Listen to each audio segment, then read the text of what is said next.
October 14, 2003.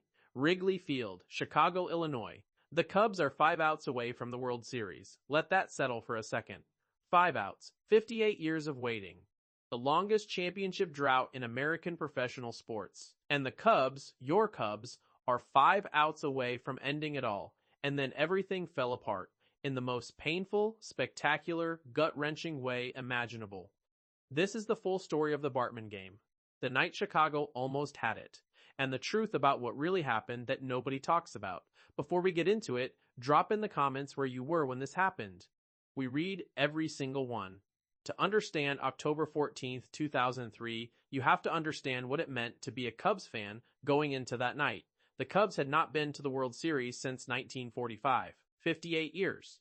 An entire generation of Chicago fans had been born, lived their whole lives, and died without ever seeing their team in the Fall Classic. The Billy Goat curse, placed by a tavern owner whose goat was allegedly turned away from Wrigley Field during the 1945 World Series, had hung over the franchise like a cloud for decades. By 2003, the Cubs had assembled something special. Kerry Wood, Mark Prior, Sammy Sosa, Aramis Ramirez. This wasn't a fluke team. This was a legitimate contender with two of the most dominant young pitchers in baseball.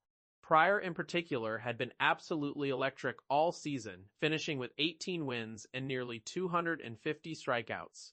Cubs fans genuinely believed this was the year. This was finally the year. They beat the Atlanta Braves in the NLDS, their first playoff series win since 1908. The city went electric. Then came the Florida Marlins in the NLCS. The Cubs took a 3-2 series lead. Game 6 was at Wrigley Field. Win this game, and the Cubs were going to the World Series for the first time since 1945. The whole city held its breath. Mark Prior took the mound for Chicago, and for 7 innings he was magnificent. Heading into the 8th inning, the Cubs led 3-0. Prior had thrown 97 pitches but was still sharp. The Marlins were running out of chances. The Cubs were 5 outs away from the pennant. Then Luis Castillo stepped to the plate. Castillo hit a foul ball down the left field line. Cubs outfielder Moises Alou drifted toward the wall, tracking the ball, getting ready to make the catch that would have been the second out of the inning. With a runner on second and 1 out, a catch here and the Cubs are 4 outs away from the World Series. The ball came down toward the seats, and several fans reached for it.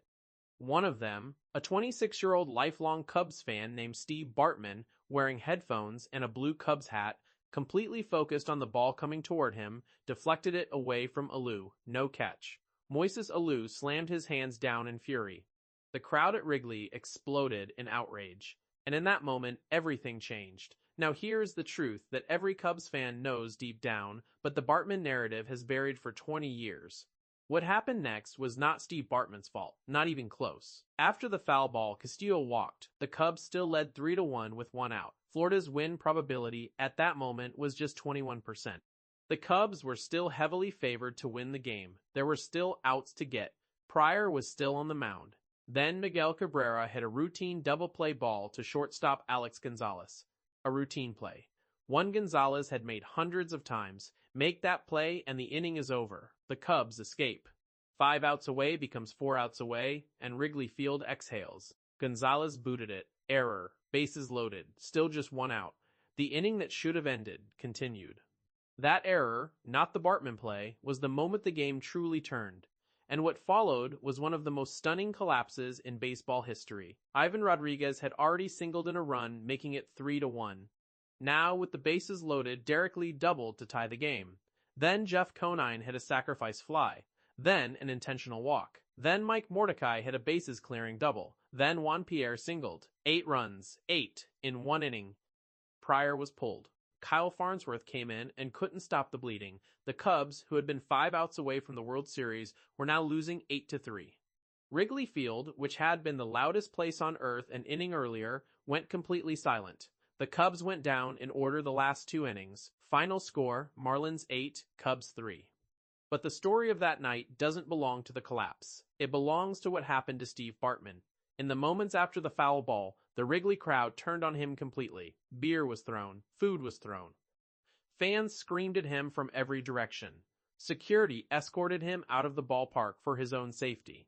Within minutes of the game ending, his name and personal information were published online. He needed police protection at his home. Steve Bartman, a man who had done nothing more than reach for a foul ball in the exact same way dozens of other fans around him did, became the most vilified person in Chicago sports history overnight. He issued a statement apologizing. He retreated completely from public life. He turned down every interview request, every appearance, every offer. For years, he was essentially in hiding, a regular guy whose only crime was loving his team and reaching for a baseball. Cubs players defended him publicly.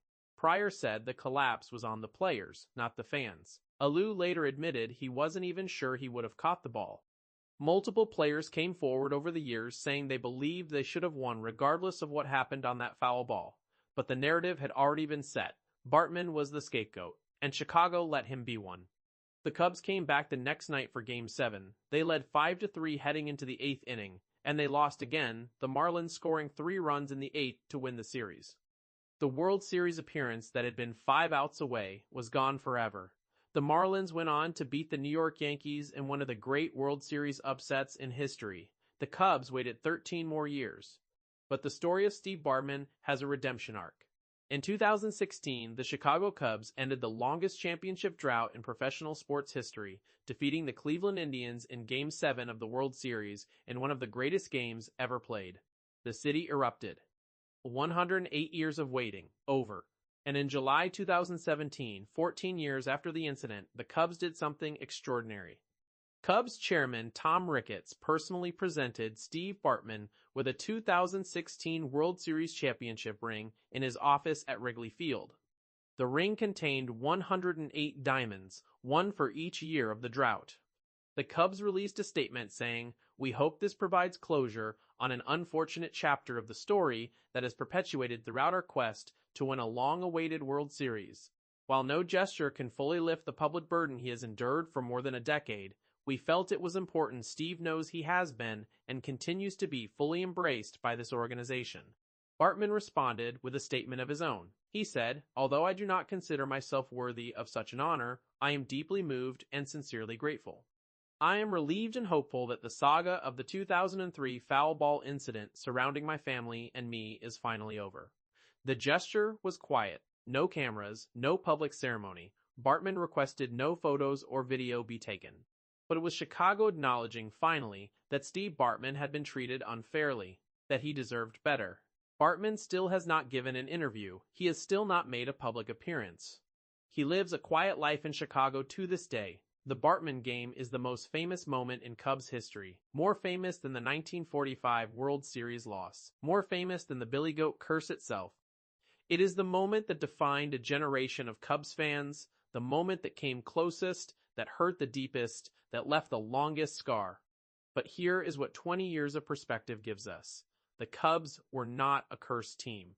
They were a good team that collapsed in the worst possible moment. Alex Gonzalez's error was more costly than anything that happened on that foul ball. Mark Pryor threw 97 pitches before the inning started. The bullpen couldn't hold it. The offense couldn't respond. Steve Bartman was a Cubs fan reaching for a ball. That's it. 5 outs away. And then it was gone. The 2016 World Series ring sitting somewhere in Chicago is the closest thing this story has to a happy ending. And maybe that's enough. Drop in the comments, do you blame Bartman, or do you think the Cubs lost that game themselves? We want to know. And if you're a Cubs fan who has felt every year of those 108, hit subscribe. New content dropping constantly right here at Chicago Sports Vault. See you next video.